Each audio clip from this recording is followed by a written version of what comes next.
Itsasne Martinez Ojina ganaz, Murgibeko aholkularia.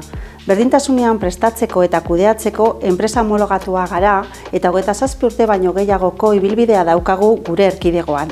Berdintasuna aukera bat da eta gure erkidegoan erronka sozial gisa dugun agindu bat ere.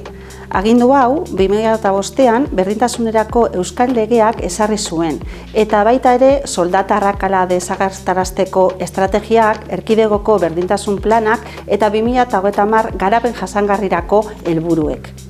Berdintasuna palanka bat da, gizartea justuagoa eta bidezkoagoa ez ezik iraunkorragoa eta lehiakorragoa izateko. Enpresa batean emakumeen eta gizonen berdintasunaz hitz egitea gure egiteko moduak birpentsatzea da. Kultura eta talde gisa ditugun balioak aztertzea da. Enpresa guztiok dugu gutxi gora bera helburu zehatz bat. Emakumeen eta gizonen arteko berdintasuna sustatzearekin bat datorren ala ez jakitea da kontua. Gure erakundean alde batetik kontratatzen ditugun edo lan egiten dugun emakumeek eta gizonek generoagatik alboratutako zereginak eta lanbideak dauden aztertzen da. Adibidez, erakusketa batean muntaia edo argiketaz nortzuk arduratzen dira, gizonak ala emakumeak, eta obra bateko jantziez eta makillajeaz geure buruari galdetu behar diogu, ea bereizketa horrek zeri erantzuten dion eta ea ondoriorik duen. Lanbide horiek guztiek aintzezpen bera, balio ekonomiko bera, egonkortasunerako eta sustapenerako aukera berberak dituzte. Era berean, gure zereginak nola banatzen ditugun azter dezakegu. Nor da bankuekin negoziatzen duena, jaurlaritzan proiektu bat defendatzen duena, edo aitzitik enpresaren kontuak, eramateaz diru laguntzak, paperak, lan eremuko materialak eta altzareak erosteak arduratzen dena. Funtzio horiek ere eraginen bera aldute?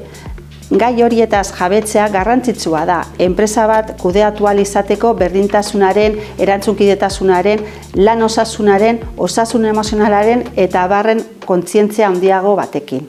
Bestalde, zein da zuen produktu eta zerbitzuen berdintasunaren balioa?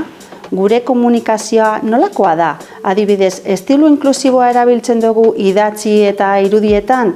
Nola bizibilizatzen ditugu emakumeak eta gizonak? Nolako paperekin? Berdintasunak diseinatzen, kudeatzen, ekoizten, berritzen dugun guztiak balio erantzia dakarrela ulertzen lagunduko digu. Eta kontuan hartuta emakumeak eta gizonak ez gaudela gizarte honetan erabateko berdintasunean, behar berdinekin eta baliabide berdinekin gure negozio bakoitza berdintasunaren ikuspegitik aztertzen lagunduko digu. Genero inpaktu soziala neurtzea edo aurreikustea deitzen duguna. Gaur egun, indarrean dagoen araudiak 50 pertsona baino gehiagoko enpresak soilik behartzen ditu berdintasun planak izatera.